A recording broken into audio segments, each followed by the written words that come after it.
Pour les Romains, le Rhin est le père de tous les fleuves.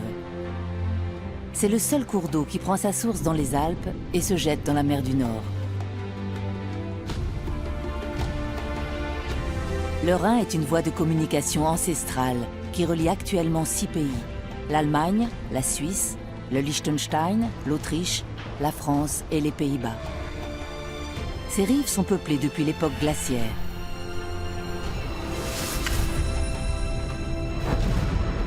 Il a été façonné par les forces de la Terre et il peut être dévastateur. Dans l'Antiquité, il séparait les Romains des barbares. Il a alimenté de nombreuses légendes. Aujourd'hui, il est domestiqué. Mais il reste le Vater Rhein, le père Rhin des Allemands et le plus grand fleuve d'Europe.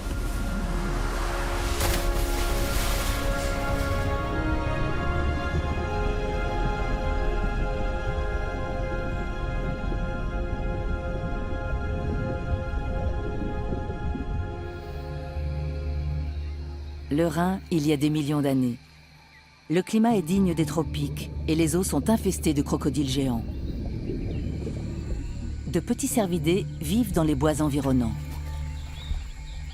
On y trouve aussi des tapirs. Ce monde primitif n'est qu'un entrelac de canaux marécageux. Le Rhin coule alors au sud de Bingen. De nos jours, ce lit primitif est comblé. Il constitue un terrain de recherche fabuleux pour les géologues. Le sable qui s'est déposé au fond du lit du Rhin est exploité depuis le 19e siècle. Il regorge de fossiles, ce qui a permis de nombreuses découvertes. Néanmoins, une question demeurait jusqu'à présent sans réponse, celle de l'âge du Rhin. La datation était impossible parce qu'au fil des millénaires, l'eau a retourné les sédiments et mélangé les fossiles.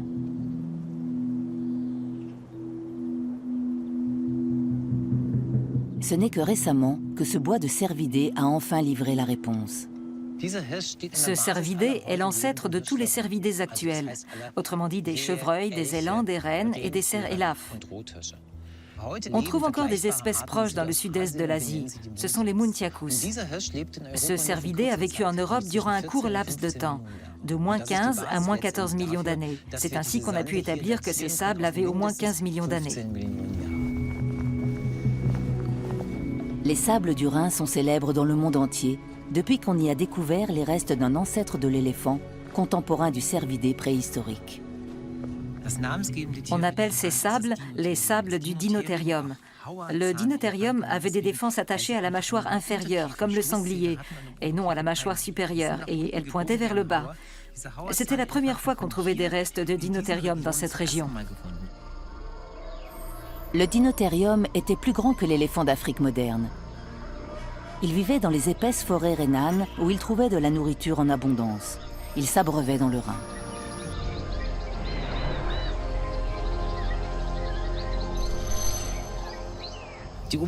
Il y a 15 millions d'années, la végétation était luxuriante, grâce aux températures élevées et aux précipitations abondantes. Cette dent nous renseigne sur l'alimentation du Dinotherium. Ces lignes droites étaient parfaites pour couper des feuilles. Un pachyderme de plus de 4 mètres de haut mangeait sans doute au moins 500 kg de fourrage frais par jour. À l'origine, une grande partie de ce qui deviendra l'Europe est recouverte par la mer.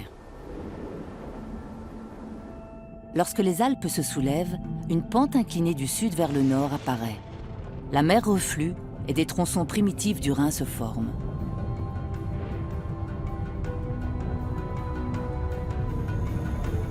L'un de ces tronçons primitifs creuse son lit en direction du sud et finit par confluer avec le cours primitif de l'Aar au pied des Alpes. Il y a 5 millions d'années, un autre tronçon du Rhin se jette dans le Danube. Il y a 450 000 ans, le climat se refroidit et d'immenses glaciers se forment. Ils séparent le Rhin alpin du Danube et le détournent vers l'ouest, où il conflue avec l'autre tronçon primitif du Rhin. Au nord aussi, les glaciers dévient le Rhin, qui se cherche un nouveau delta.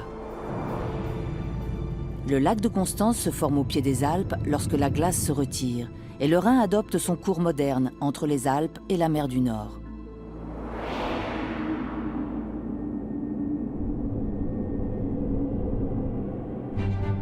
Le Rhin prend sa source dans les Alpes suisses.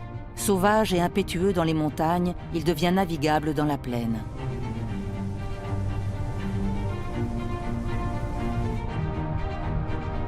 Dans les vallées étroites où l'urbanisation est limitée, le Rhin est resté romantique. Mais ailleurs, il est devenu une véritable autoroute fluviale. Le Rhin irrigue des régions agricoles qui ne ressemblent en rien aux paysages d'autrefois.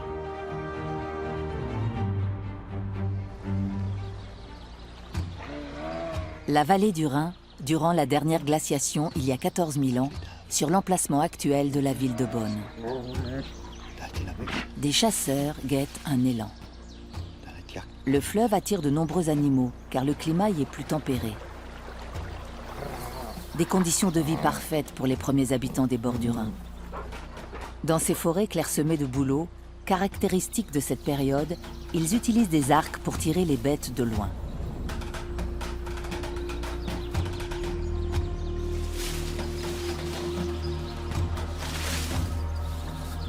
Leurs flèches en silex percent aisément la peau épaisse de l'élan.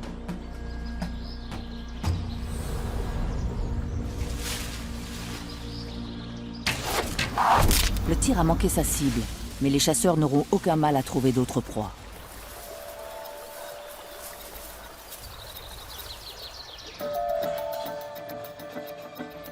Les archéologues du musée de Bonn examinent les restes des hommes d'Oberkassel, 2 squelettes âgés de 14 000 ans, découverts dans une tombe près de Bonn.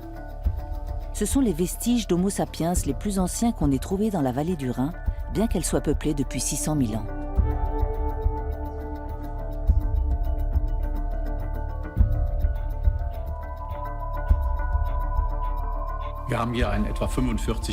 Il s'agit d'un homme de 45 ans qui mesurait 1,75 m. Il n'était plus dans la fleur de l'âge, mais devait avoir une apparence robuste. La femme avait 20 ans de moins. Elle mesurait 1,65 m et elle était de constitution délicate. À l'époque, le Rhin n'était pas ce chenal étroit que l'on connaît à présent, mais un fleuve de plusieurs kilomètres de large. Beaucoup d'animaux venaient s'y abreuver, notamment du gibier. Les hommes pouvaient y pêcher et y ramasser des crustacés. Le Rhin était un pays de cocagne pour eux à la fin de la période glaciaire. Les squelettes d'Oberkassel ont été découverts en 1914 dans une carrière surplombant le Rhin. On y a trouvé également des œuvres d'art exceptionnelles, comme ce fragment de bois de cervidé sculpté représentant un élan.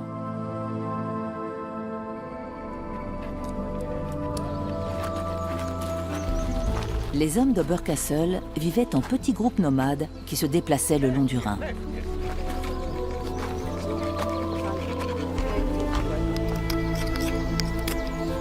Ils fabriquaient des outils et des armes en silex, en corne et en bois de cervidé, comme ce harpon.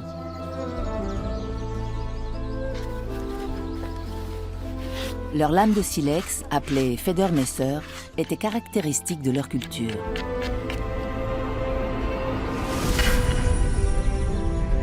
C'était un peu les couteaux suisses de l'époque. Elles pouvaient percer la peau de n'importe quel animal.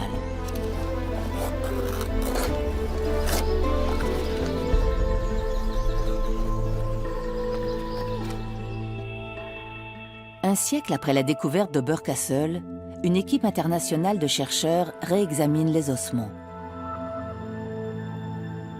Grâce aux techniques modernes, ils ont pu reconstituer les visages de cet homme et de cette femme. Ils ont également déterminé leur régime alimentaire. L'analyse chimique des os a permis d'établir que ces chasseurs-cueilleurs mangeaient beaucoup de viande, comme on s'y attendait, mais aussi des végétaux et des poissons d'eau douce.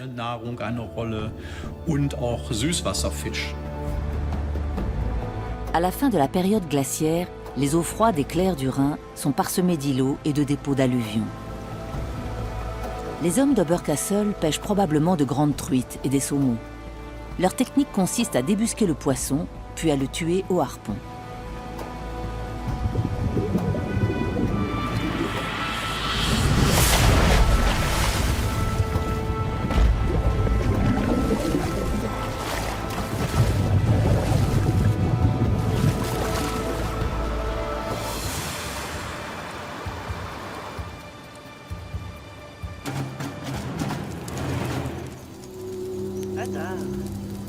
L'un des squelettes d'Oberkassel porte la trace d'un grave abcès à la mâchoire inférieure.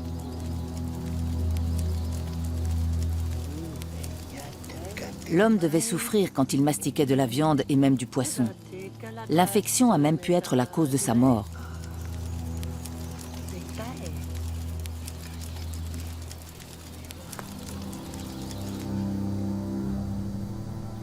La tombe d'Oberkassel contenait également les restes d'un chien. On voit que la mâchoire est nettement plus petite que celle d'un loup de la même époque. Cette découverte est sensationnelle, car c'est l'une des traces les plus anciennes au monde d'un lien privilégié entre l'homme et le chien.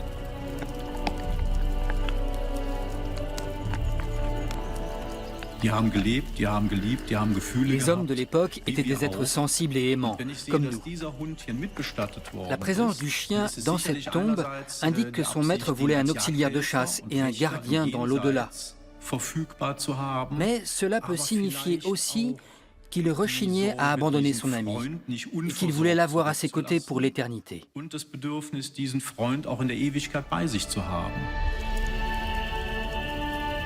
Les hommes d'Oberkassel peuplent les rives du Rhin pendant très longtemps.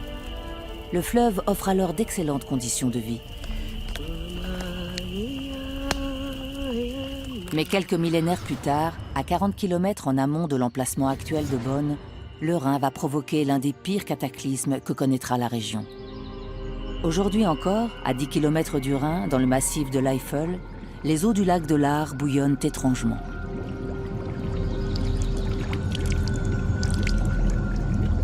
Elles rappellent la catastrophe naturelle qui a changé à tout jamais la physionomie de la région en imposant au Rhin un duel avec le feu.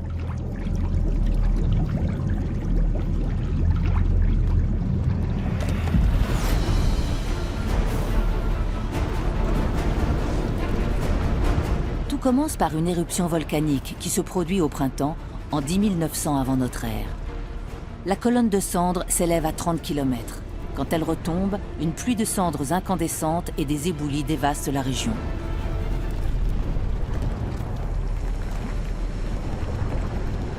Ces écoulements pyroclastiques dévalent en direction du Rhin. À une dizaine de kilomètres du volcan, ils s'amassent dans un rétrécissement de la vallée rhénane et finissent par former un barrage de 50 mètres de haut. L'eau s'accumule, le fleuve déborde et inonde les terres. Mais dans cette région montagneuse, il ne trouve pas d'autre lit où s'épancher.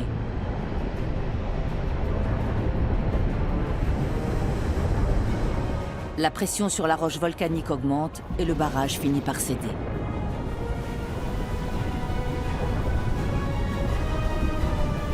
Une vague de 12 mètres de haut se répand alors dans la vallée.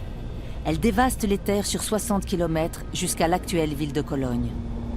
Plus jamais le Rhin ne subira une telle épreuve.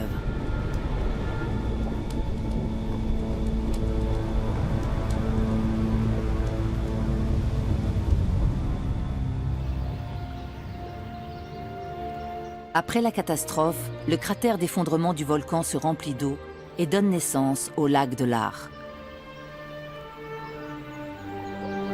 Aujourd'hui, de petites bulles de gaz carbonique rappellent que le volcan qui sommeille au fond du lac peut se réveiller à tout moment.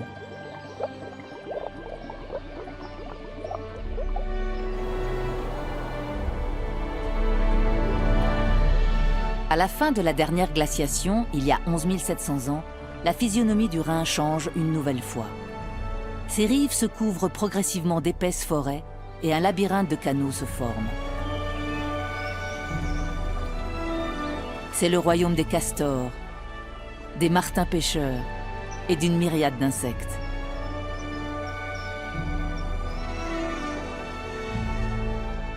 De nouvelles espèces de poissons apparaissent. Elles nourrissent divers prédateurs.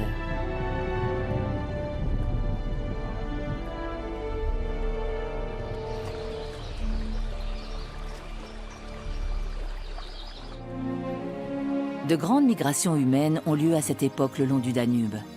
Des peuples pratiquant l'agriculture et l'élevage colonisent l'Europe centrale. Ce sont les ancêtres des Celtes et des tribus germaniques. Au début de l'ère chrétienne, les Romains envahissent l'Europe jusqu'au Rhin. Ils apportent leur civilisation partout où ils passent.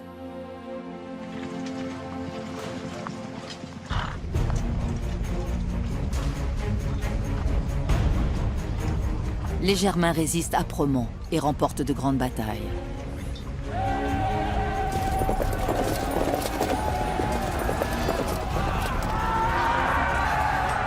Mais les Romains consolident leur position sur le Rhin.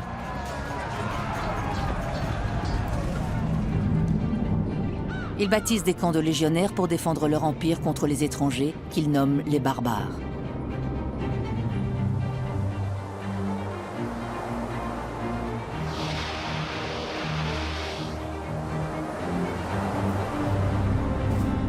C'est l'avènement d'une ère nouvelle. En 50 après Jésus-Christ, les Romains fondent une grande colonie qu'ils baptisent Colonia Claudia Ara Agrippinensium et qui deviendra Cologne. Elle comptera 20 000 habitants à l'apogée de l'occupation romaine.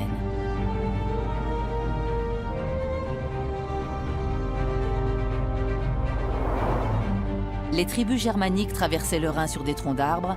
Les Romains, eux, vont construire des ponts.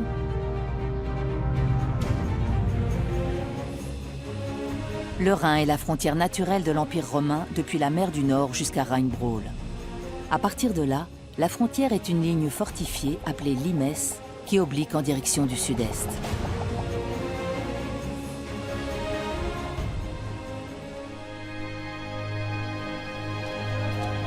D'où viennent tes marchandises? Les échanges commerciaux et culturels entre les Romains et les tribus germaniques sont nombreux. Les cités sont une vitrine du mode de vie romain. Les Romaines sont folles de ces cheveux blancs.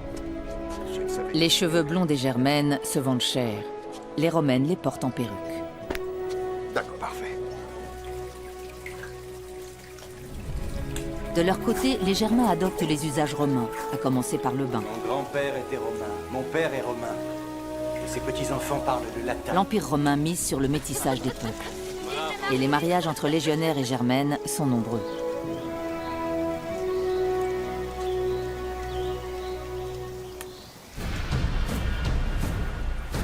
Cela n'empêche pas les Romains d'employer la force pour défendre leurs frontières. Une flotte patrouille sur le Rhin avec pour mission d'empêcher les pillards germains de pénétrer dans l'Empire. Ces pillards reviennent de chaque raid avec un important butin. Le trésor de Neupotz en est un exemple. On l'a retrouvé au fond d'un bras du Rhin, au nord de Karlsruhe. Composé de centaines de récipients en métal, il a probablement coulé lors d'une échauffourée entre une patrouille romaine et des pillards germains.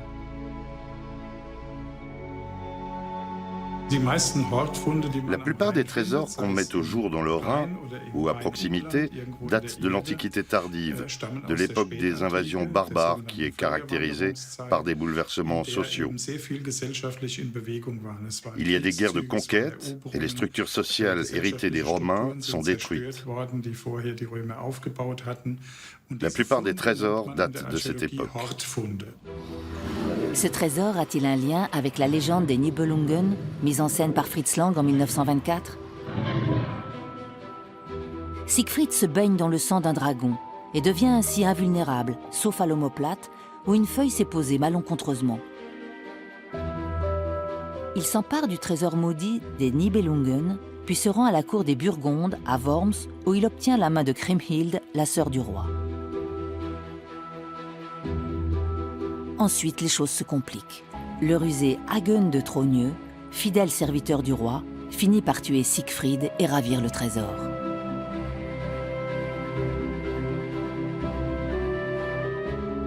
Il le jettera dans le Rhin. La statue de Hagen rappelle aujourd'hui cette légende aux habitants de Worms. Le trésor des Nibelungen gît peut-être encore au fond de l'eau.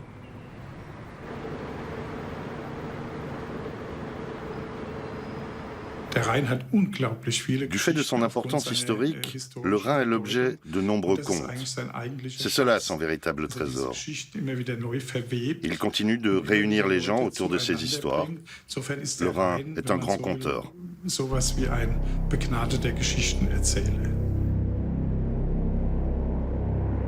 Le fort pouvoir évocateur du Rhin s'explique aussi par ses multiples visages.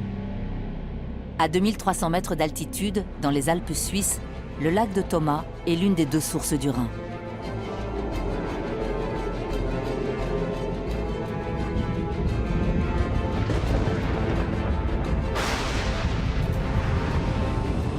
Chaque goutte de pluie qui tombe ici entame un périple de 1235 km.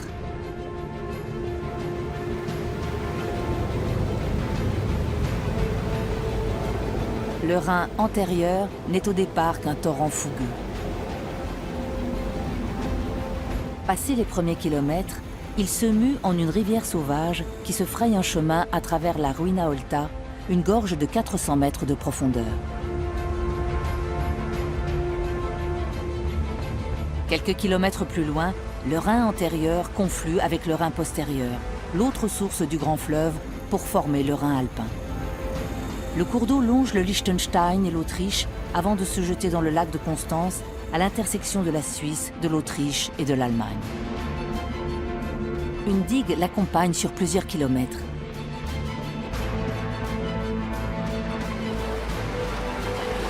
On parle du Haut-Rhin, du lac de Constance jusqu'aux chutes de Schaffhaus, hautes de 23 mètres, qui sont parmi les plus grandes d'Europe.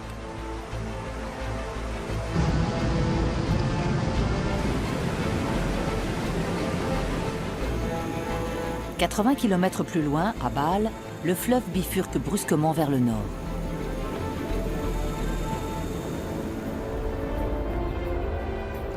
Il devient navigable et prend le nom de Rhin supérieur.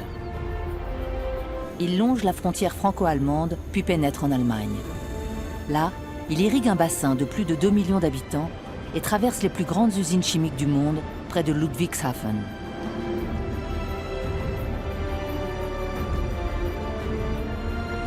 Puis il oblique vers l'ouest. Bingen marque le début du Rhin moyen, la partie la plus célèbre du fleuve, la plus romantique aussi.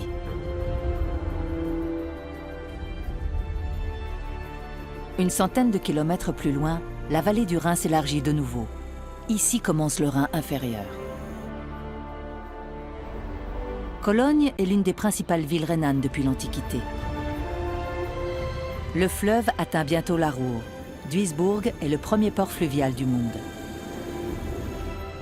Les industries lourdes implantées dans les environs dépendent aujourd'hui encore du Rhin. À Emmerich, le Rhin entre aux Pays-Bas. Il se subdivise en deux bras principaux, le Lek et le Waal, pour former le delta du Rhin, où se déverse également la Meuse et il se jette dans la mer du Nord.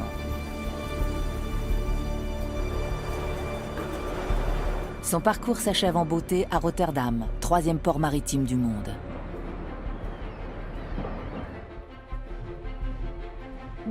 Depuis toujours, le Rhin est un axe d'urbanisation. Les cités épiscopales de Worms, Spire, Mayence et Cologne ont été fondées par les Romains. D'autres villes rhénanes datent du Moyen Âge. Cologne a toujours occupé une position éminente. Un privilège obtenu au XIIIe siècle a contribué à asseoir sa supériorité.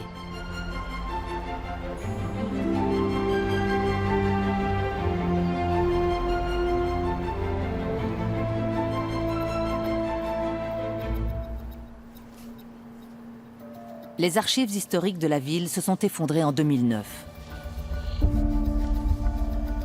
Fort heureusement, de nombreux documents ont pu être sauvés, parmi lesquels un manuscrit qui a joué un rôle capital dans l'histoire de la cité.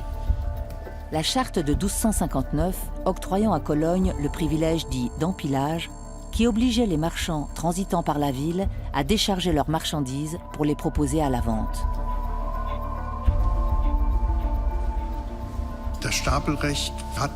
Le droit d'empilage a provoqué un essor économique au Moyen-Âge tardif.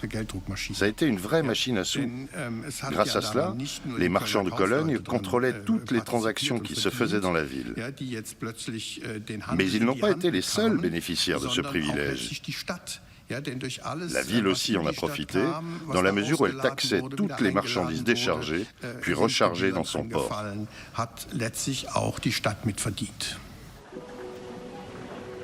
Le port de Cologne est alors le cœur de la cité, comme le montre cette gravure d'Anton von Sam datant de 1531. Le droit d'empilage est bien plus qu'une simple étape imposée aux marchands étrangers.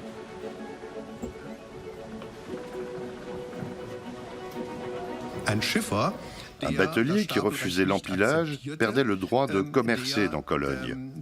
Les fois suivantes, ces marchandises n'étaient pas déchargées dans le port. Ça s'appelait couper la corde. La population catholique de Cologne est particulièrement friande de poissons salés de Hollande, qu'elle consomme les jours maigres. C'est bon, je prends tes poissons, mais évite de trop saler. Je ne veux que des harengs de premier choix sur les étals. Il faut du poisson de très bonne qualité pour nous. C'est d'accord, je vais les marquer. Un fonctionnaire municipal appose le sceau de la ville sur les tonneaux de harengs après en avoir vérifié la qualité. Le contrôle est payant. Si les habitants de Neuss ou de Düsseldorf voulaient consommer un poisson de mer comme le hareng, ils ne pouvaient pas le faire venir directement de la côte. Ils devaient l'acheter à Cologne et de là, le transporter jusqu'à chez eux. Les bateaux remontent le fleuve, tirés par des chevaux.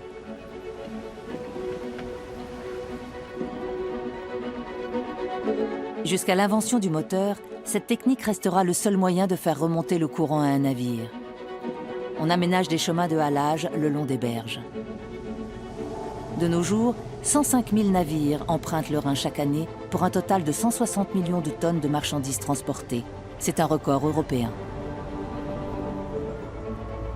Le bassin rhénan compte 50 millions d'habitants et de nombreux sites industriels.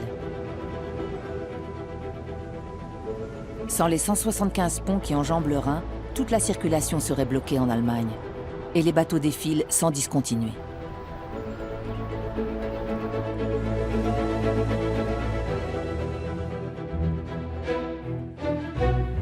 Les premiers bateaux à vapeur remontent le Rhin en 1816, équipés d'un moteur de 12 chevaux. C'est un événement marquant. La navigation à vapeur va apporter de profonds changements en Rhénanie. Les gisements de matières premières sont un élément clé de la révolution industrielle. Or, la principale matière première, dans la phase initiale de l'industrialisation, c'est le charbon. Et les gisements de charbon sont situés le long du Rhin et dans la Ruhr. La houille est généralement enfouie profondément sous terre. Mais dans la Ruhr, elle affleure à certains endroits. C'est ce qui a permis qu'on la découvre.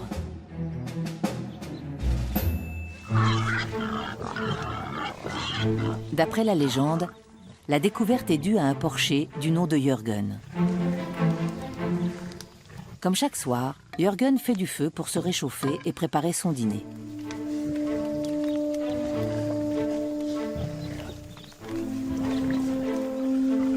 Après le repas, il s'endort.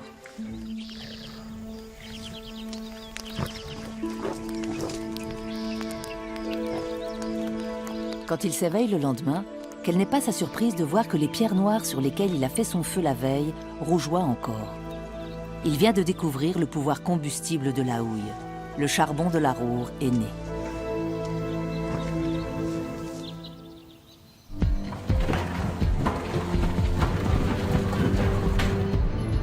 L'exploitation de la houille va lancer l'industrialisation de la région. Le nouveau combustible alimente les machines à vapeur et les fours des usines sidérurgiques.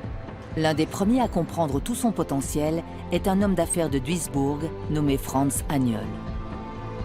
Franz Haniel a investi dans deux secteurs. D'une part, le commerce de la houille et la métallurgie, et d'autre part, la construction navale. Il a été le premier à construire des bateaux à vapeur en Rhénanie. Il fera de son entreprise familiale un empire. Tout commence lorsque le bateau à vapeur de James Watt Jr., le fils du concepteur de la machine à vapeur industrielle, a une avarie sur le Rhin. Un défaut est apparu ici. La réparation est effectuée dans l'atelier de Franz Haniel, qui profite de l'occasion pour étudier le moteur afin de pouvoir construire ses propres bateaux à vapeur. Il faut le faire sans perdre de temps. Dès que ce sera terminé, vous m'avertirez sur le champ. Cher ami, j'aimerais voir votre machine et votre bateau. Pourquoi pas, après tout? Parfait. Les bateaux de Franz Haniel sillonnent le Rhin et les mers. Ils desservent les usines sidérurgiques rhénanes où ils échangent la houille contre l'acier qu'ils exportent ensuite à l'étranger. Par la suite, Franz Haniel construit des bateaux capables de naviguer sur le fleuve et en mer. Il exporte la production de la Ruhr vers les pays riverains de la Baltique notamment. C'est en quelque sorte une forme précoce de la mondialisation. À l'heure actuelle, Duisburg est le plus grand port fluvial du monde. Il est situé à l'embouchure de la Ruhr, un affluent du Rhin, et s'est beaucoup développé au cours des dernières décennies. Grand site métallurgique et sidérurgique, premier centre de transbordement de matières premières, il est devenu une plateforme interrégionale de transport et de logistique.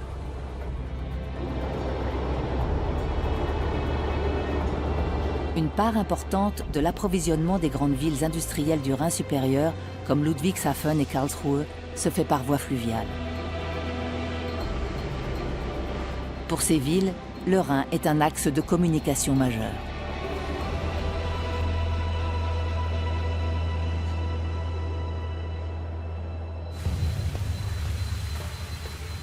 Durant des siècles, la forêt noire a fourni l'une des principales matières premières transportées sur le Rhin, le bois.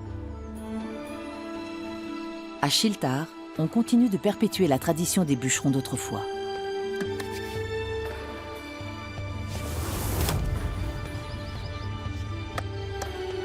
On abat aujourd'hui un sapin centenaire.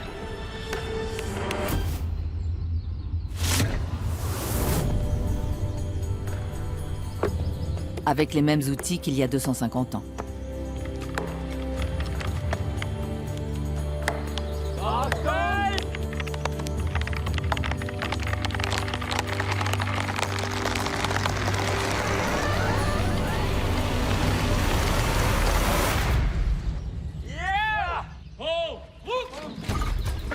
Le transport des troncs d'arbres vers la vallée reste un défi.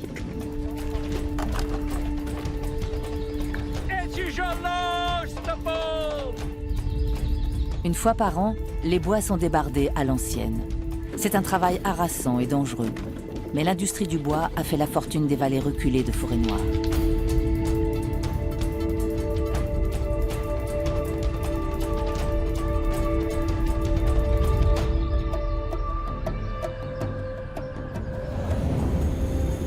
De petits affluents du Rhin, comme la Kinzig, étaient autrefois des voies de communication vitales entre les vastes forêts et la plaine.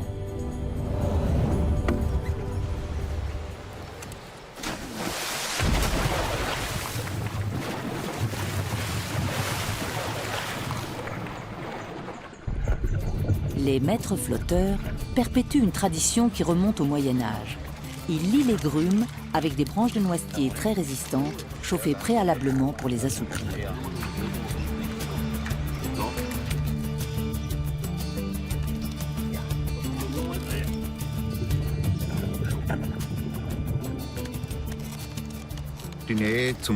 La proximité du Rhin a certainement contribué au développement du flottage de bois dans la vallée de la Kinzig.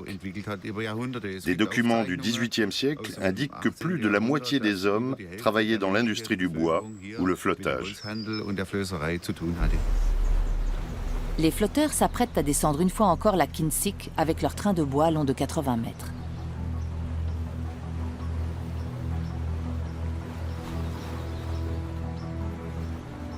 Ils utilisent un barrage mobile pour profiter du courant et prendre de l'élan au départ.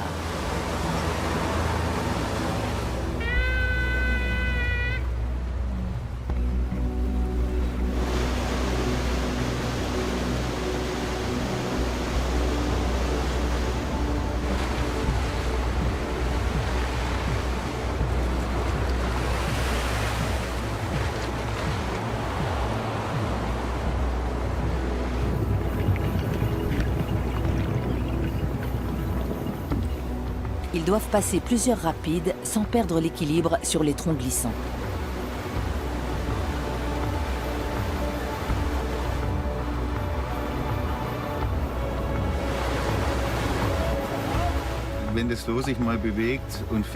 Quand le train se met en marche, qu'on réussit à le conduire et qu'on arrive à bon port sans encombre, on ressent une grande satisfaction.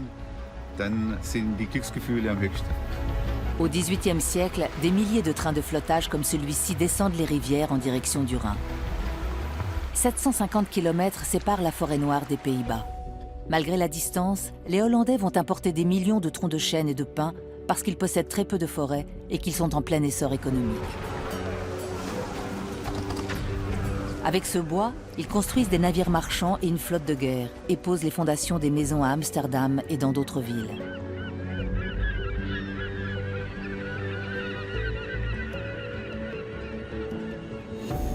Au départ, les maîtres flotteurs limitent la longueur des trains pour passer la vallée étroite et dangereuse du Rhin moyen.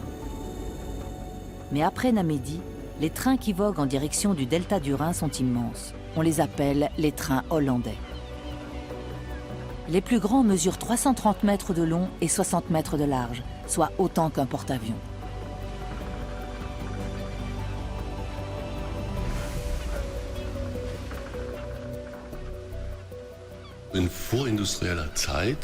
À l'époque pré-industrielle, il fallait un grand équipage pour conduire ces immenses embarcations.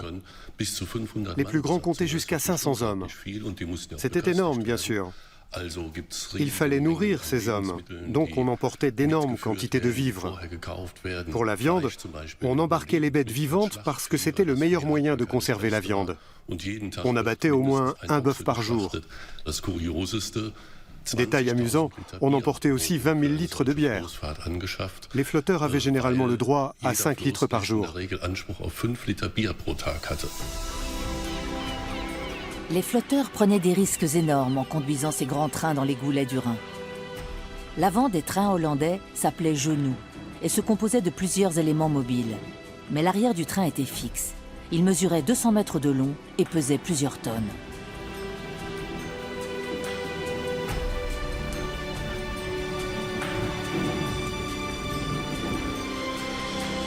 Dans les méandres, les flotteurs devaient souvent jeter les ancres pour ralentir le train et prendre le virage.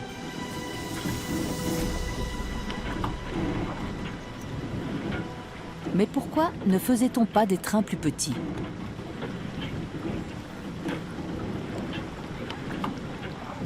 Au XVIIIe siècle, entre Mayence et la frontière néerlandaise, il y avait plus de 20 bureaux de douane. Parce que l'Allemagne était morcelée en petits États et les conditions de passage en douane n'étaient pas réglementées. Il n'y avait pas de tarif établi.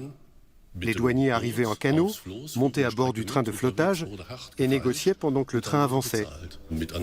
Pour finir, les flotteurs payaient le prix convenu.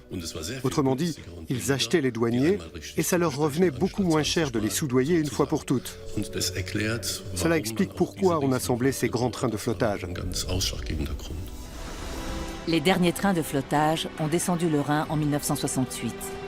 À cette époque, le rail avait depuis longtemps supplanté le fleuve pour le transport du bois. Les derniers trains n'avaient plus les dimensions des grands trains hollandais d'autrefois. Pour éviter les collisions avec des bateaux, on les tirait avec des remorqueurs.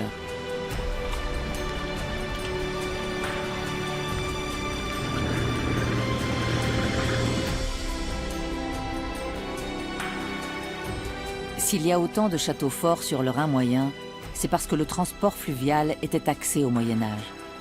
Les petits seigneurs les ont bâtis pour surveiller le Rhin. Il faut dire que la circulation rhénane rapportait plus que les transports terrestres.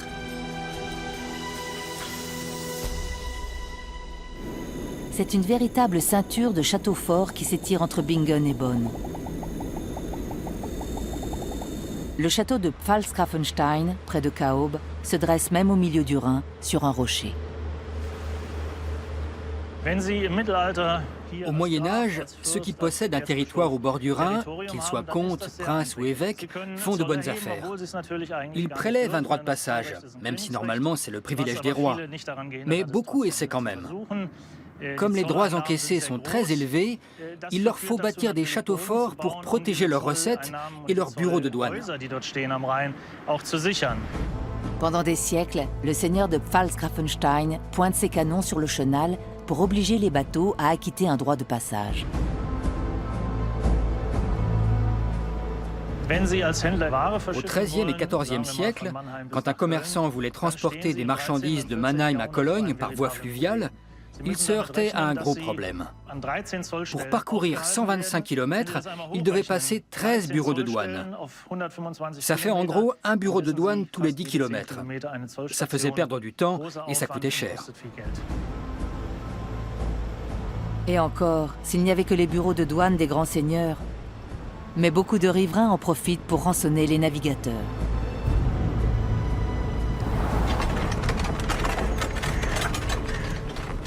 Henri de Mauderiche loue une ferme sur le Rhin au nord de Worms vers 1650. La guerre de 30 ans vient de s'achever et il recommence à cultiver les champs. Mais cette année encore, la récolte est maigre. Triste vision pour le fermier. C'est tout ce que vous avez à me vendre ce matin? J'ai rien d'autre.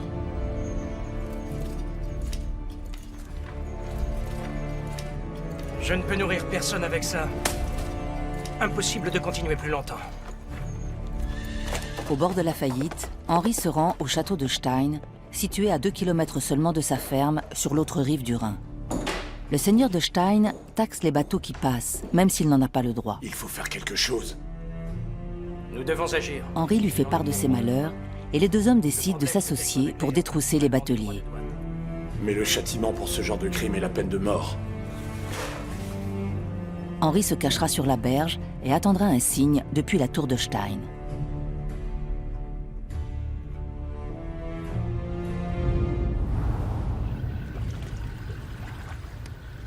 Au petit matin, Henri et ses hommes se postent au bord du Rhin. Armés de mousquets et de pistolets, ils sont prêts à tout. Allez vous cacher de ce côté-ci, dépêchez-vous.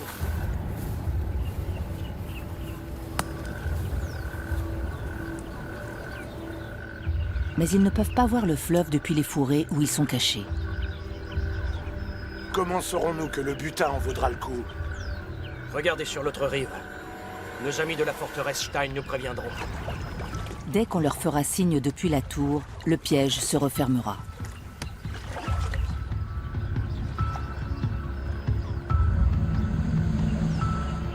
Allez, on y va. Henri passe à l'attaque. Arrêtez-vous! À partir de maintenant, il faut payer un droit de douane.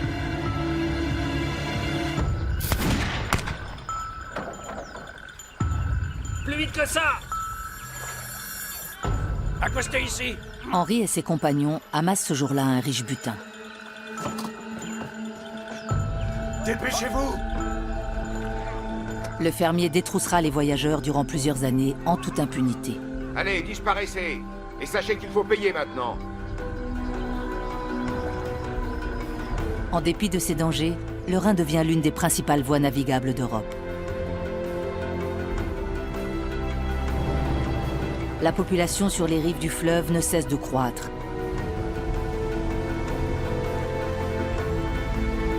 Mais jusqu'au XIXe siècle, elle reste exposée à une terrible maladie.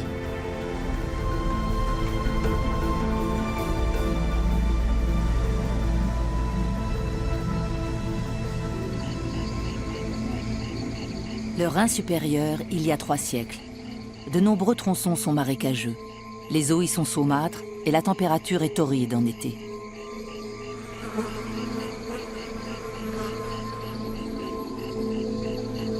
À Burkheim, une centaine de personnes meurent en très peu de temps, victimes d'une maladie qui emporte tout le monde, sans distinction d'âge ni de sexe.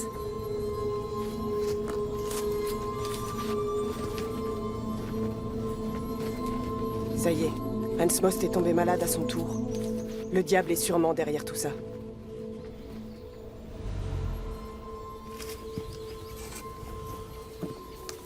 Le paludisme fait des ravages le long du Rhin au XVIIIe siècle.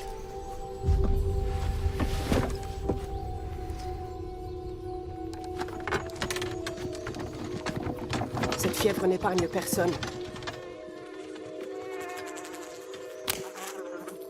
Les berges du fleuve sont un habitat idéal pour l'anophèle, le moustique vecteur de la maladie. Le paludisme a été éradiqué de la région au début du XXe siècle. Mais les moustiques restent un fléau. Une trentaine d'espèces vivent aux abords du Rhin. Norbert Becker les étudie depuis fort longtemps. J'ai écrit ma thèse de doctorat sur cette région dans les années 1970. J'ai mis au point une sorte de cloche qui permet de s'exposer, de compter les insectes et de les capturer pour déterminer l'espèce en laboratoire. J'ai compté 1500 insectes dans ma cloche en l'espace de 2 minutes. On dit que dans la région, les joueurs de football sont aussi noirs que les arbitres, tellement ils sont couverts de moustiques. Norbert Becker dirige une campagne de lutte contre les moustiques sur le Rhin supérieur. Il utilise comme insecticide une bactérie, la BTI, sous forme de granulats.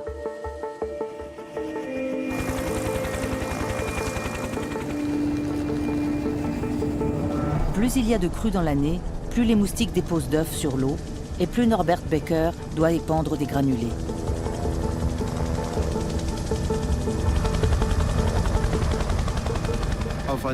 Entre 100 millions et 1 milliard de larves peuvent se développer dans un volume d'eau égal à 1 hectare par 10 cm de profondeur.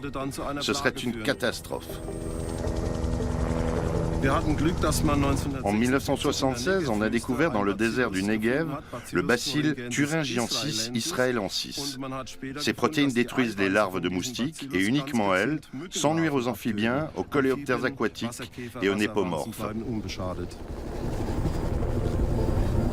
Plus de 100 communes participent à la campagne de largage de BTI entre Schaffhaus et Rüdesheim pour permettre à 3 millions de personnes de passer un été sans moustiques, ou presque.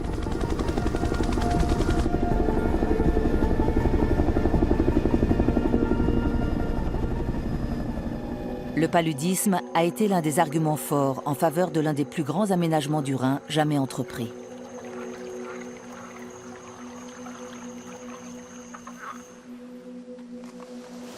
Nous sommes au XIXe siècle sur le Rhin supérieur.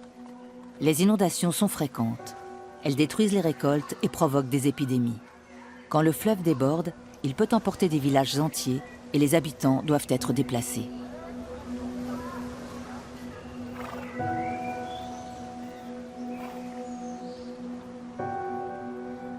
Le Rhin n'a pas de bras principal. Il se subdivise en une multitude de bras secondaires qui changent souvent de cours. Voici à quoi il ressemble autour de Bâle vers 1800, tel qu'il a été peint par Peter Biermann.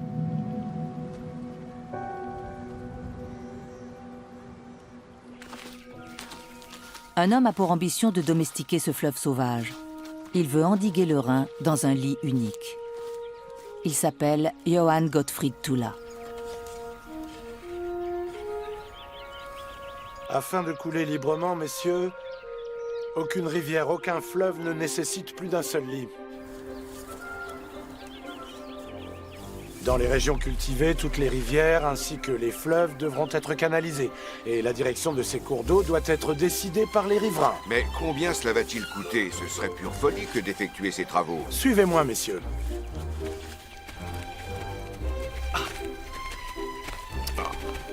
Pour mener à bien son projet, Johann Gottfried Thulla a besoin de l'accord et du financement du Grand-Duché de Bade.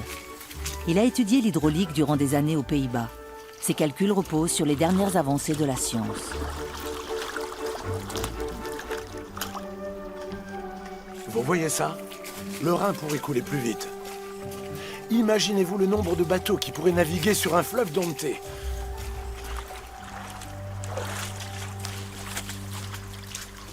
Johann Gottfried Thulla veut réunir tous les bras du Rhin en un seul lit, large et profond.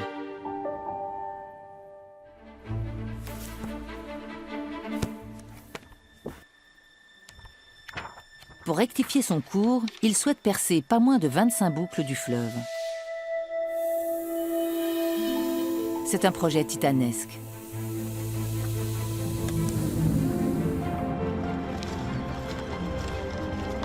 Les 5 premières percées sont autorisées en 1816. Les plus grands travaux jamais menés en Allemagne débutent alors. 3000 ouvriers seront nécessaires pour chaque phase du chantier.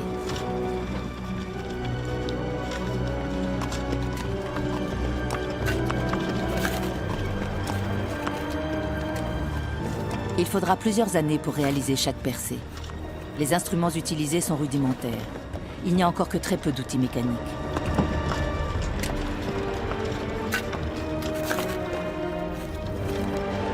Mais tout le monde ne comprend pas l'intérêt des travaux.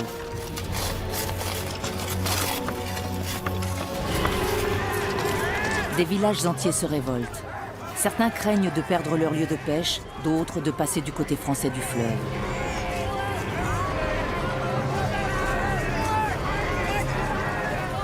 On fait appel à l'armée pour protéger les ouvriers.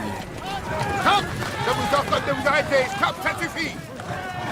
Arrêtez! Conservez notre droit de pêche! Mes enfants ne doivent pas mourir de Je faim! vous demande de reculer ou je fais tirer sur vous! Exécution! Et vous là, reprenez le travail! Franz Nestmann est professeur d'hydraulique à Karlsruhe. comme le fut autrefois Johann Gottfried Tula. Les travaux novateurs entrepris au XIXe siècle ont été très instructifs. Ce tableau montre bien ce qui a inspiré le projet de correction du Rhin. Le fleuve prenait trop de place. À l'origine, il s'agissait de gagner des terres. On voit le hameau d'Istein avec son église pittoresque et ses habitations construites jusqu'au bord du Rhin. Les habitants avaient besoin de se nourrir. Ils avaient besoin de terres cultivables. Et on leur en a donné, puisqu'aujourd'hui le Rhin s'écoule en diagonale, du coin situé en haut à gauche vers la forêt en bas à droite. On voit bien qu'aujourd'hui les habitations se sont étendues. Elles empiètent largement sur l'ancien lit du Rhin. Johann Gottfried Tula ne verra pas l'achèvement de ces grands travaux. Gravement malade, il meurt à Paris en 1828. Mais grâce à lui, le Rhin deviendra la première voie navigable d'Europe.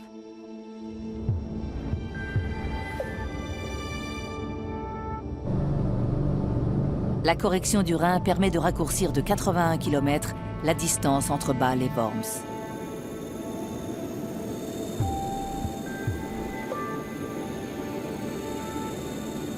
Mais elle détruit des prairies peuplées de nombreuses espèces animales terrestres ou d'eau douce.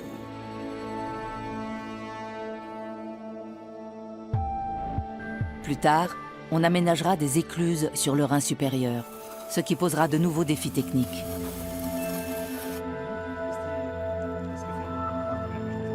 À l'Institut technologique de Karlsruhe, Franz Nestmann et ses collaborateurs étudient les effets de la correction du Rhin.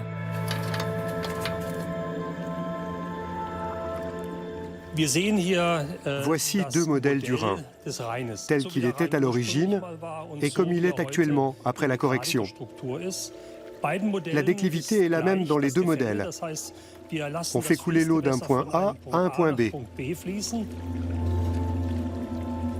Le fleuve rectifié coule plus vite, comme le montrent les colorants. Il charrie aussi davantage de sédiments. Mais ce n'est pas le seul problème. Le fleuve rectifié a moins de place pour couler puisque l'homme s'est accaparé les terres qu'il a gagnées avec la correction. Cela signifie moins de rétention des crues et donc un accroissement considérable du risque d'inondation et de l'intensité des crues.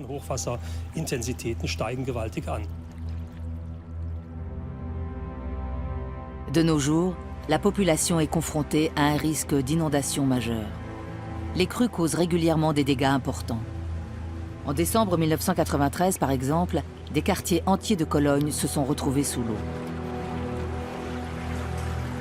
L'administration fédérale allemande de la navigation a son siège à Mayence. Elle surveille le fleuve 24 heures sur 24. En cas d'alerte, elle établit des prévisions du niveau des eaux toutes les 3 heures pour informer les riverains et leur permettre de quitter leur maison à temps.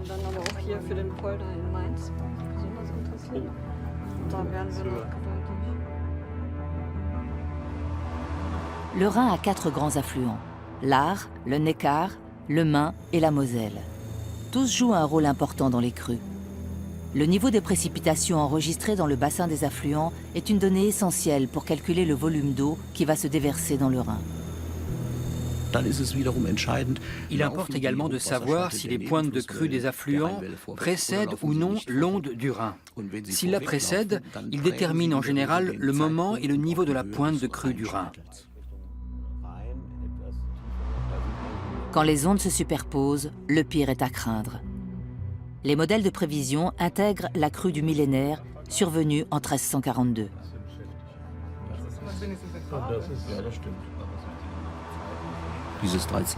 La crue de 1342 est très intéressante, surtout à Mayence.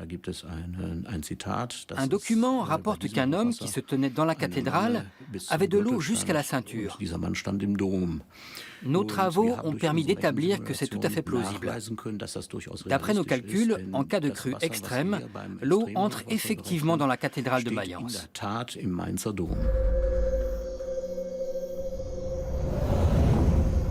Juillet 1342. C'est la sécheresse depuis plusieurs semaines dans le massif du Taunus, sur la rive droite du Rhin moyen. Les sols sont asséchés et les récoltes suffiront tout juste à nourrir les hommes.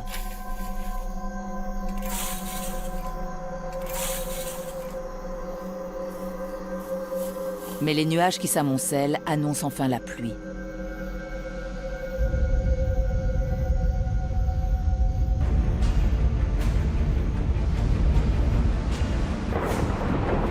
L'orage qui suit est l'un des plus violents de l'histoire locale. Personne n'a jamais vu un tel déluge. Les pluies torrentielles provoquent la crue de la Sainte-Madeleine, dont la population n'a pas gardé mémoire 7 siècles plus tard.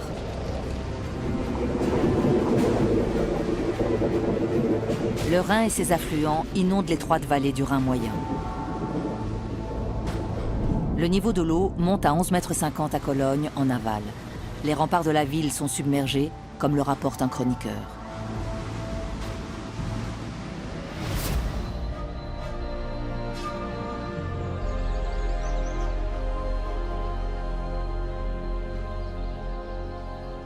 Aujourd'hui, dans un bois du Taunus, la crue a laissé des marques. Hans Rudolf Bork, spécialiste en écologie du paysage, les examine. Elles sont nombreuses et encore très visibles.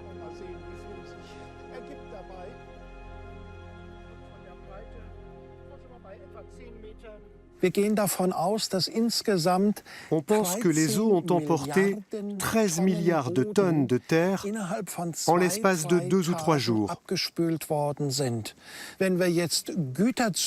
C'est l'équivalent de 3 trains de marchandises d'une longueur équivalente à la distance de la Terre à la Lune. C'est une masse phénoménale de terre qui a été déplacée.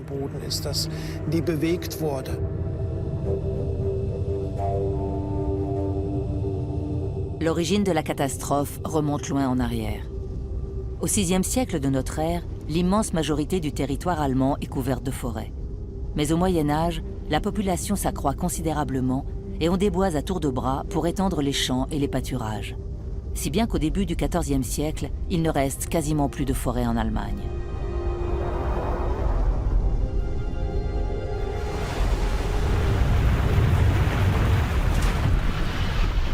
Quand le déluge s'abat sur les champs asséchés en 1342, plus rien n'empêche les trompes d'eau d'emporter la terre.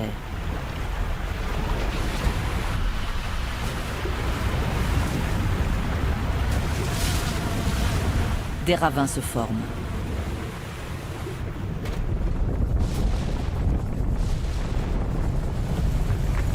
Quand la pluie s'arrête enfin, le sol s'effondre en de nombreux endroits.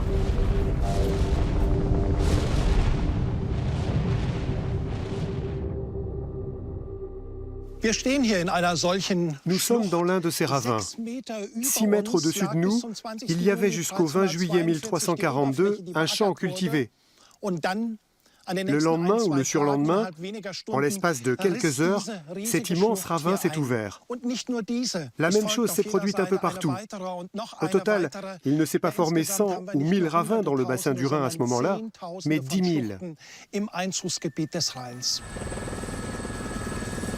Au XXIe siècle, on numérise les berges du Rhin. Le modèle ainsi obtenu permettra de prévenir les inondations bien avant qu'elles ne surviennent.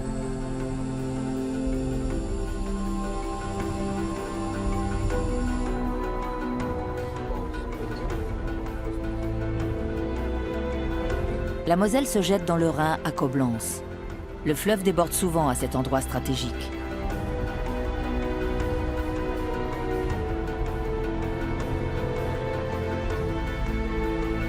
Les très grandes crues se produisent en moyenne tous les 2 siècles. Partout où c'était possible, on a construit des digues pour protéger les riverains. Aux Pays-Bas, la lutte contre les inondations est d'autant plus cruciale qu'une grande partie du territoire est située sous le niveau de la mer. Pompes, digues et fossés de drainage permettent de tenir l'eau à distance.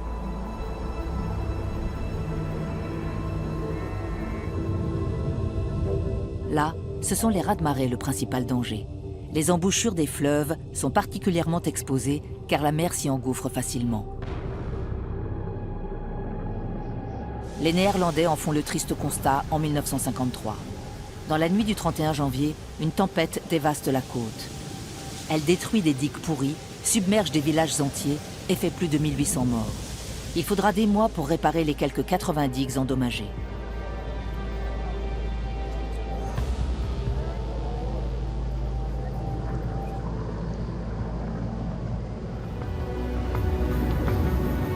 Après cette catastrophe, les Pays-Bas construisent un vaste système de défense contre les eaux sur l'embouchure du Rhin. Les travaux sont achevés en 1997. Tous les ans, un exercice est organisé pour simuler la catastrophe. Le barrage mobile vient alors se placer au milieu du fleuve qu'il obstrue jusqu'à une profondeur de 17 mètres. En cas de raz-de-marée, il est capable de résister à une pression égale à 72 000 tonnes d'eau.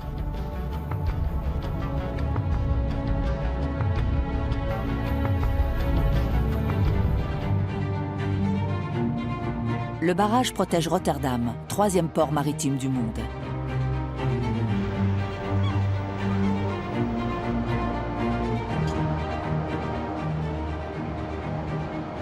« 445 millions de tonnes de marchandises transitent par Rotterdam chaque année.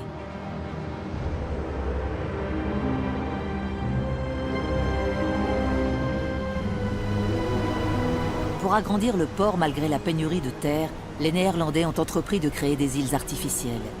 Ils utilisent pour cela le sable que le Rhin et la Meuse ont déposé au fil des millénaires. C'est un projet gigantesque, digne de Johann Gottfried Tula.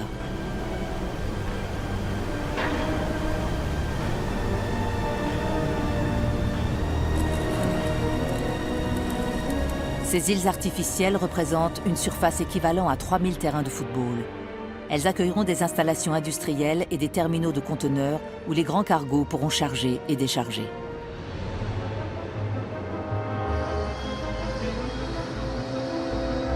Les navires qui mouillent l'ancre à Rotterdam approvisionnent toutes les grandes villes industrielles du Rhin.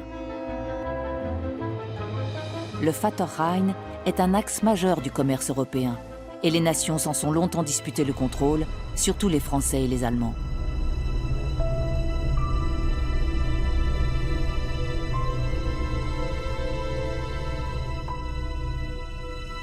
Au XVIIe siècle, la France rayonne dans toute l'Europe. Louis XIV entreprend plusieurs guerres de conquête, notamment vers l'Est.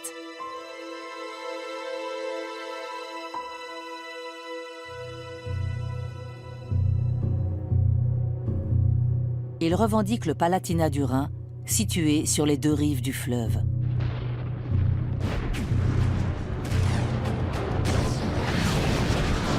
Le roi Soleil envoie 40 000 soldats piller et incendier le pays, y compris les villes de Speer et Mannheim.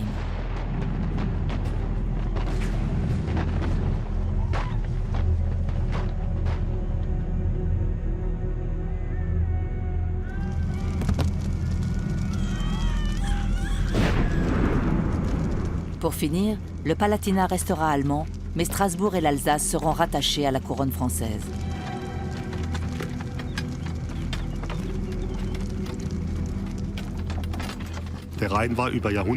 Pendant des siècles, le Rhin est une pomme de discorde entre la France et les États allemands riverains. Ce n'est qu'après la Révolution française et les guerres de la Révolution que la France s'étendra jusqu'au Rhin et qu'elle annexera progressivement la rive gauche. Napoléon conquiert la moitié de l'Europe. Il occupe la rive gauche du Rhin, où il introduit un code de loi moderne. La Rhénanie entame une période de prospérité.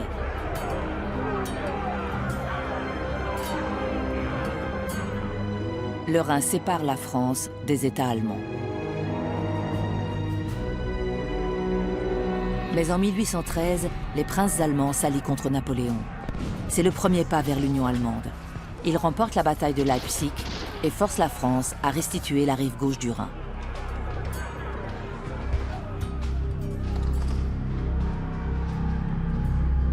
Le Rhin devient alors un symbole du patriotisme allemand.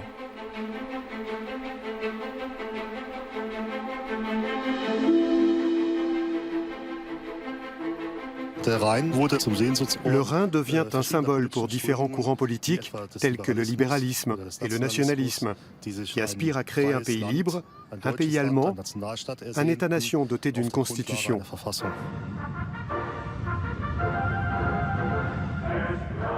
La garde au Rhin est un chant qui appelle les Allemands à défendre le fleuve sacré au prix de leur sang.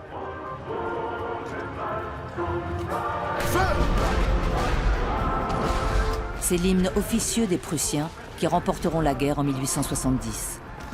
Français et Allemands se qualifient désormais d'ennemis héréditaires.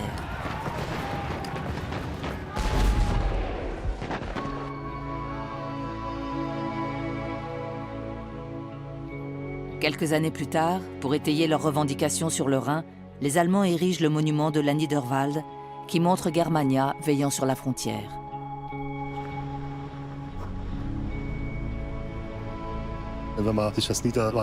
La Germania du monument de la Niederwald regarde vers l'ouest parce que l'ouest représente l'ennemi que l'on vient d'écraser. Ce n'est pas sans raison qu'on y a gravé la garde au Rhin. C'est pour signifier que Germania protège le Rhin contre l'ennemi qu'elle surveille depuis son promontoire.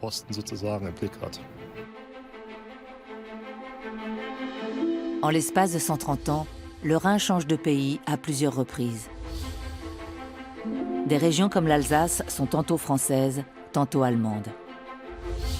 La frontière fluctue autant que les eaux du fleuve.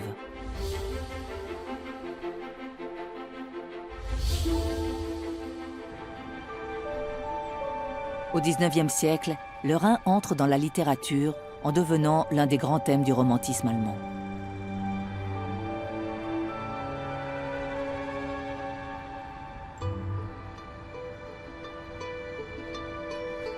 C'est somptueux. Deux poètes, Clemens von Brentano et Arim von Arnim, font un voyage mémorable sur les bords du Rhin en 1802. Vous avez raison, Le voilà. c'est une merveille. C'est sûrement le plus beau des paysages. De là, on aperçoit Baccarat. Au cours de ce voyage, ils recueillent des poésies et des contes populaires qu'ils publieront sous le titre du Corps enchanté de l'enfant.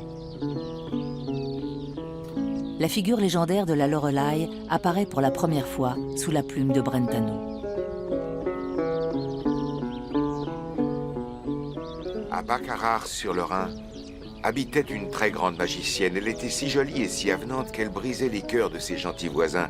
Elle jetait grand trouble sur ses courtisans.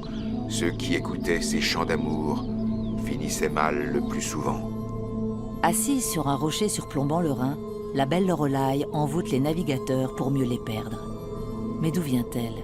Est-ce une figure populaire ou une trouvaille du poète?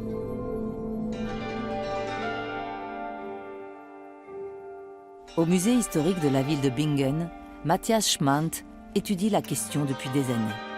Il a rassemblé toutes les informations disponibles.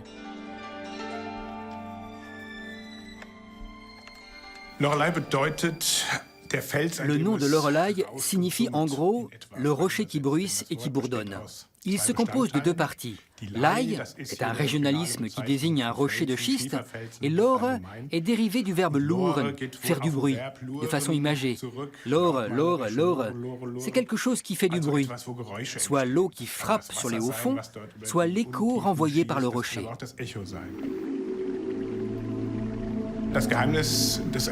Ce rocher est connu d'abord parce qu'il est particulièrement haut et que le Rhin est très profond et très étroit à cet endroit. La combinaison de ces éléments a quelque chose de fascinant.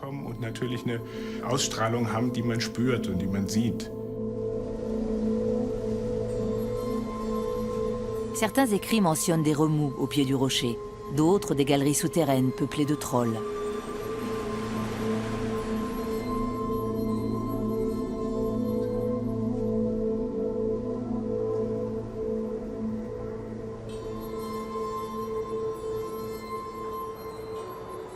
Un document particulièrement instructif est conservé aux archives du château de Rheinfels.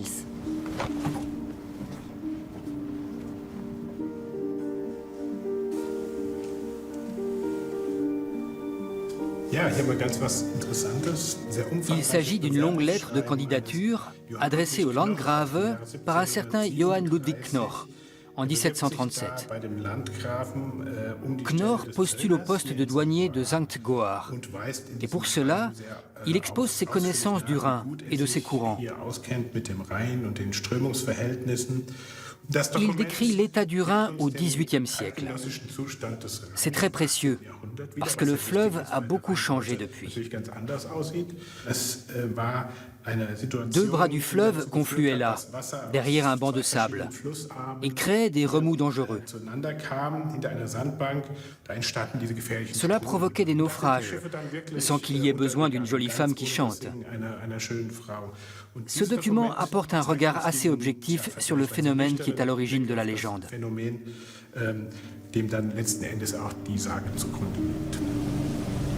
La légende est donc l'écho d'un danger bien réel pour les bateaux qui passaient au pied du rocher de la Loreley. Mais d'où vient la figure féminine? Il ne s'agit pas, comme on pourrait le croire, d'une figure ancienne. Elle est née de l'imagination de Clemens von Brentano, après une rencontre marquante. Arim, mon ami, j'ai une question. Vous souvenez-vous de la très belle Walpurgis, la fille de cet aubergiste? Oui, bien sûr.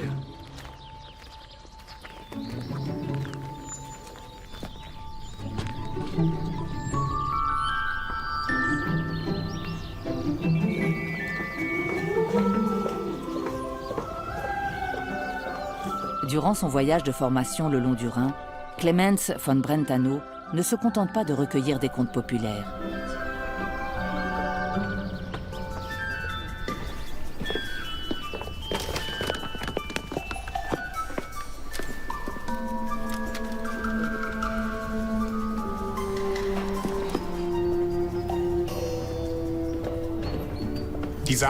La graine est semée. Le poète n'a plus qu'à inventer cette figure féminine et à la placer sur le rocher, qui se féminisera ainsi. Le pas est vite franchi. Un passage fluvial dangereux incarné par une beauté fatale. De nombreuses versions de cette fable vont fleurir par la suite. La plus célèbre est celle du poète Heinrich Heine.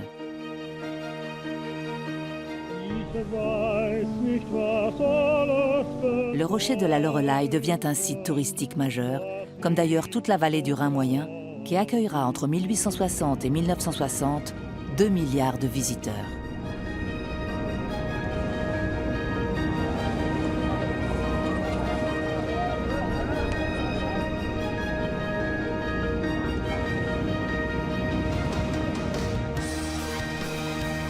La région comprise entre Bingen et Coblence figure désormais sur la liste du patrimoine culturel mondial de l'UNESCO.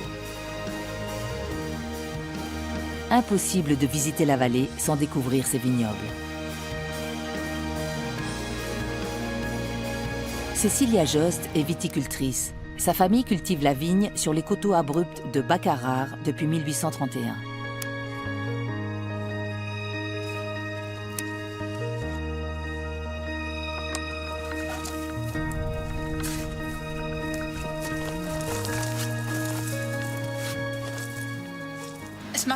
Bien sûr, la forte pente nous donne beaucoup de travail.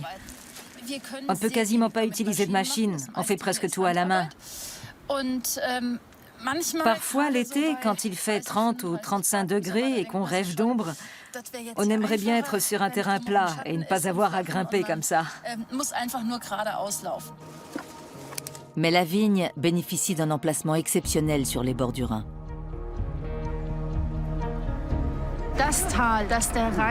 Dans cette vallée creusée par le Rhin, on a une orientation idéale plein sud et du soleil toute l'année. La proximité du fleuve nous assure un souffle d'air en toute saison. C'est tout cela qui nous donne un vin de cette qualité. Malgré tout, le travail est laborieux et pas toujours très rentable. Résultat, de nombreux viticulteurs ont mis la clé sous la porte.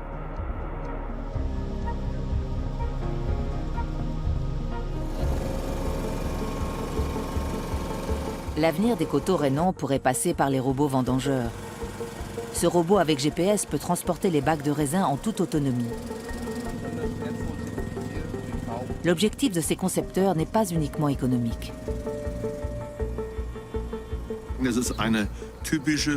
Ces coteaux sont l'un des emblèmes de l'Allemagne. Il y a les Bavarois en culottes de cuir et le Rhin avec la Loreley et ses coteaux façonnés par l'homme qui sont vraiment uniques. Notre but est de sauvegarder ces coteaux et cela ne se fera pas sans mécanisation.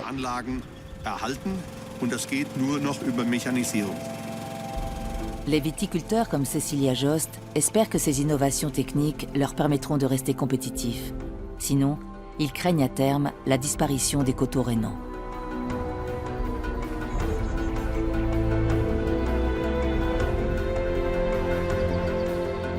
Les coteaux du Rhin moyen font pourtant partie des plus anciens vignobles d'Allemagne. Dès le XIIe siècle, les moines de l'abbaye cistercienne d'Eberbach près d'Eltville pressaient leur propre vin de Metz.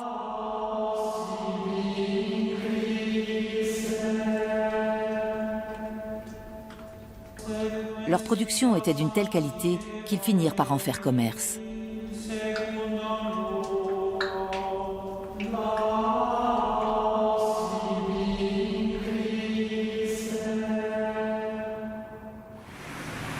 Grâce à des viticulteurs inventifs comme Cecilia Jost, les vins du Rhin se sont hissés au niveau des meilleurs crus d'Allemagne. Le Riesling en particulier est apprécié dans le monde entier.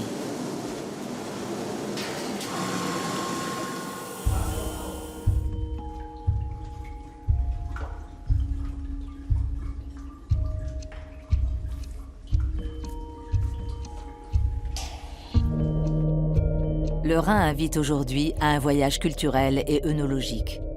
On peine à croire que la région a été dévastée il y a quelques décennies seulement.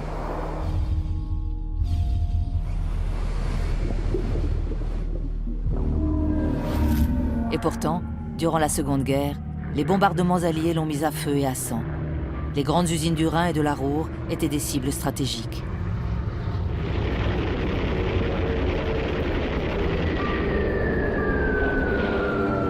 Le Rhin a été l'ultime ligne de défense du Troisième Reich. Les troupes alliées qui ont libéré la Belgique et les Pays-Bas entre janvier et mars 1945 poursuivent leur progression et sont arrêtées par le Rhin, dernière frontière naturelle à franchir pour vaincre l'Allemagne nazie. Après les batailles décisives sur les côtes françaises de la Manche, le Troisième Reich et les Alliés se sont battus pour arriver les premiers au pont rhénan. Pour stopper la progression des Alliés, Hitler ordonne la destruction de tous les ponts sur le Rhin, y compris le pont Hohenzollern à Cologne et le pont Ludendorff près de Remagen.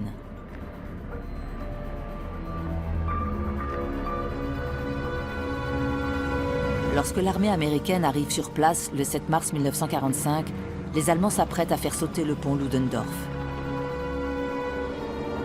Mais parce qu'il n'y a pas suffisamment d'explosifs, le pont reste debout. Les Allemands se retirent et en l'espace de 24 heures, 80 000 soldats américains franchissent le Rhin à Remagen.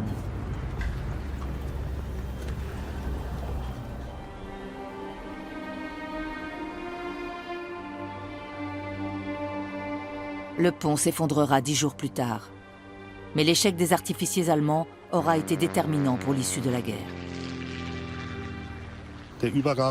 La traversée du Rhin était très importante sur le plan psychologique, aussi bien pour les Alliés, qui avaient enfin leur tête de pont, que pour les Allemands. Il n'y avait pas d'autre fleuve de cette envergure entre Berlin et la côte, et le Rhin était l'emblème de la nation allemande. À la fin de la guerre, la vieille ville de Cologne est rasée à 95%. En Rhénanie, comme dans d'autres régions d'Allemagne, les travaux de déblaiement commencent très rapidement.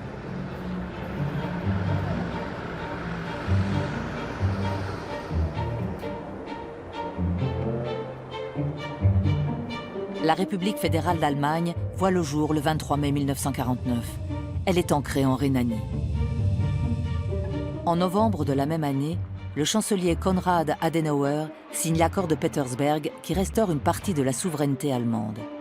Bonn, une ville rhénane, devient la capitale de la RFA quelques jours plus tard. Adenauer est rhénan. il vit en face de Bonn et traverse tous les jours le Rhin en bac pour se rendre à la chancellerie. En 1945, le regard sur le Rhin change. Ce n'est plus le fleuve qui divise, la pomme de discorde, mais le fleuve qui unit, grâce à la nouvelle orientation politique impulsée par Adenauer notamment. Le Rhin et sa population deviennent les acteurs majeurs de cette nouvelle orientation, que les Allemands appelleront volontiers la République de Bonn. Le Rhin redevient une grande voie de communication. On reconstruit les ponts détruits et on en bâtit de nouveaux pour absorber la circulation automobile croissante.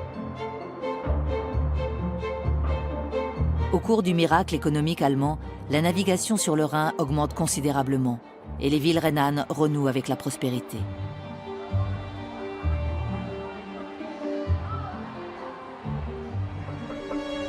L'industrie est florissante, mais la croissance a son revers. De nombreuses usines rejettent leurs déchets dans le fleuve au mépris de l'environnement. À certains endroits, le Rhin devient un vrai dépotoir.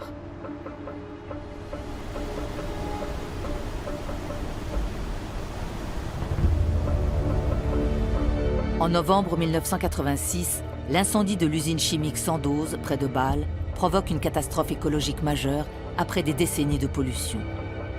L'eau utilisée pour éteindre l'incendie entraîne au bas mot 20 tonnes de produits toxiques dans le Rhin. Les anguilles meurent par milliers sur 400 km.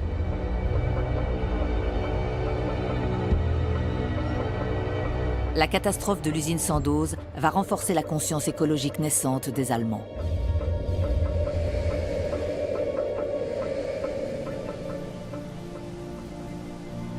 Il faudra des décennies pour que le Rhin se régénère. Aujourd'hui, il a été décidé de protéger ce fleuve qui abreuve et nourrit les hommes depuis des millions d'années.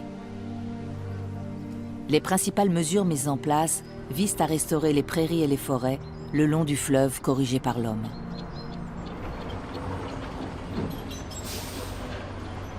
Depuis 2009, on reconstitue les sols et on fait des plantations sur une bande riveraine de 400 mètres de large. C'est le plus important programme de renaturation mené sur le Rhin supérieur.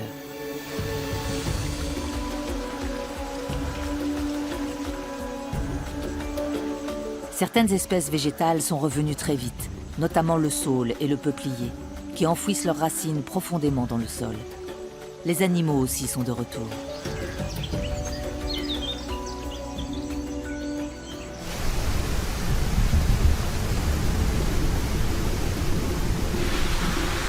Le baptême du feu, ou plutôt de l'eau, a eu lieu en 2013. À la suite d'une crue exceptionnelle, la jeune forêt s'est retrouvée sous l'eau durant 4 semaines.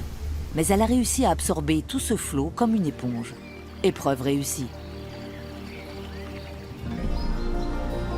La nouvelle forêt du Rhin supérieur est un système naturel de lutte contre les inondations, doublé d'un biotope pour de nombreux animaux.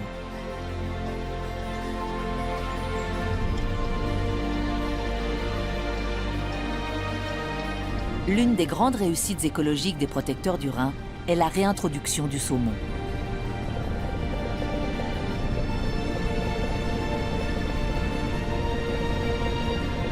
Les poissons remontent le fleuve depuis la mer du Nord pour frayer dans ses affluents.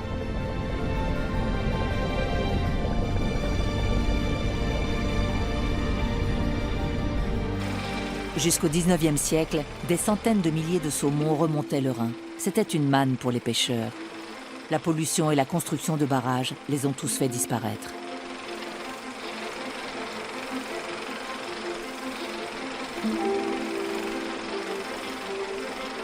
L'esturgeon a subi le même sort. Ce mastodonte, qui mesure plusieurs mètres et pèse une centaine de kilos, a disparu du Rhin il y a 80 ans.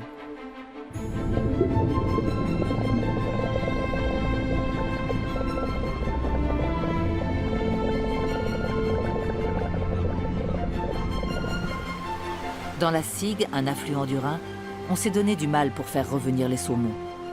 On a réintroduit des juvéniles en 1988 et actuellement, plusieurs centaines d'adultes reviennent chaque année sur leur lieu de naissance après avoir remonté une bonne partie du Rhin. L'équipe du Centre des saumons sauvages du Rhin et de la Sigue examine leur état de santé et donne un coup de pouce à la nature pour la reproduction.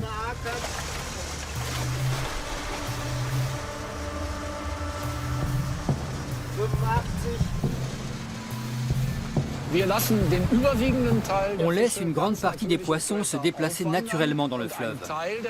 On prélève 50 couples, donc 100 spécimens, pour produire la génération suivante. On les fait se reproduire artificiellement dans un élevage et on réintroduit les juvéniles dans la nature. Si les 500 à 800 individus qui reviennent actuellement ici se reproduisaient dans la nature, ce serait une grande victoire pour nous.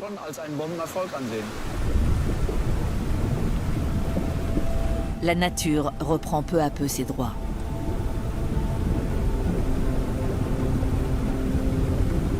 Le Rhin a 1000 visages.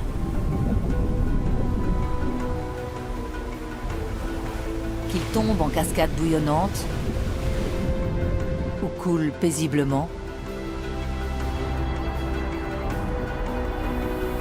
qu'il soit endigué et corrigé ou large et généreux,